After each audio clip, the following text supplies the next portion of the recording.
Parmi les chefs d'État présents, certains sont pourtant connus pour leur inflexibilité envers la liberté de la presse et plus généralement la liberté d'expression.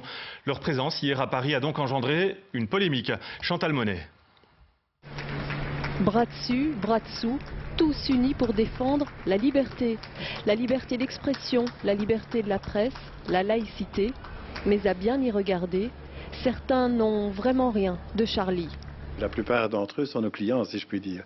Ce sont des gens qui ne respectent pas les droits fondamentaux, ce sont des gens qui ont pris ces dernières années des mesures de restriction de la liberté d'expression ou d'association. Et donc, effectivement, ça nous pose problème de les voir main dans la main en train de se dire on est en train de créer la Sainte Alliance, peut-être contre la liberté d'expression.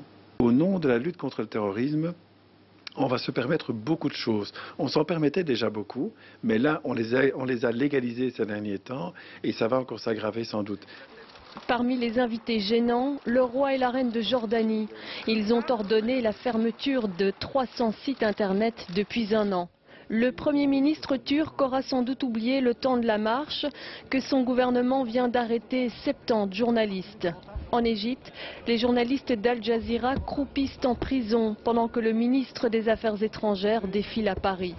Les Russes, Maliens et Gabonais n'ont pas de leçons à recevoir. Museler la presse, ils savent y faire.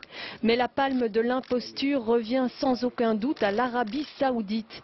Elle a financé et formé les terroristes de l'État islamique. Vendredi, elle fouettait publiquement Raif Badawi, les 50 premiers coups de fouet d'une série de 1000 pour avoir critiqué l'islam sur son blog.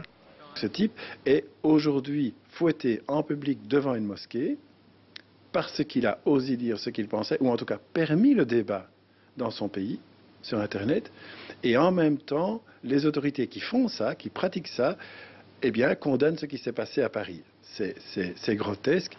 Charb, Cabu, Wolinski se seraient sans doute régalés en caricaturant ce bal des hypocrites.